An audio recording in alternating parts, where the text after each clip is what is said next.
مذہب ہے. یہی وجہ ہے کہ اللہ پاک نے آپ صلی اللہ علیہ وسلم کو صحابہ کی وہ پاکیزہ اور مقدس جماعت عطا فرمائی ہے کہ جس نے مذہب اسلام کو زندہ کرنے اور پھیلانے میں دھن کی بازی لگا دی. ان کا تاریخ شاہد ہے کہ ان سچے جانشینوں نے دین اسلام کے خاطر وہ قربانی پیش کی ہے جس کی نظیر پیش کرنے سے عالم انسانیت ہی دامن اور خالی ہے.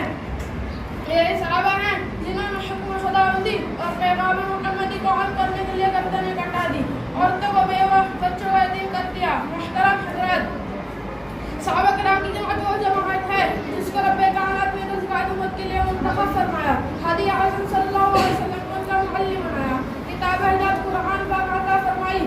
علام الغیوب نے خود ان کا امتحان لیا.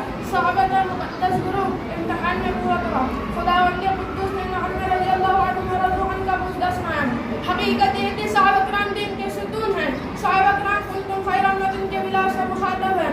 صحابہ پاک باز ہیں، ان کے قلوب تقوی اور طہارت سے لبریز ہیں. قرآن پاک میں جا اللہ نے ان کی تعریف فرمائی ہے. قرآن پاک ان نفوس قدسیہ کی تعریف میں رتب اللسان ہے. کہیں فرمایا اولئک هم المفلحون، کہیں فرمایا اولئک هم الراشدون، کہیں فرمایا اولئک هم الصادقون، کہیں فرمایا اولئک هم الفائزون. حدیث پاک رسول عربی صلی اللہ علیہ وسلم نے فرمایا، بخاری شریف کی روایت ہے، اگر تم میں سے کوئی شخص صحت پہاڑ کے برابر سونا خرچ کرے تو وہ صحابہ کرام کے ایک پاؤں کے برابر بھی نہیں. اللہ اکبر.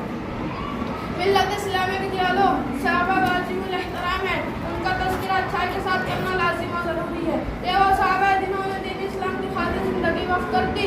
یہ وہ صحابہ ہیں جنہوں نے طبی ہدایت سے بلا واسطہ نور حاصل کیا. یہ وہ صحابہ ہیں جنہوں نے ہمیشہ دنیا پر آخرت کو ترجیح دی. یہ وہ صحابہ ہیں جنہوں نے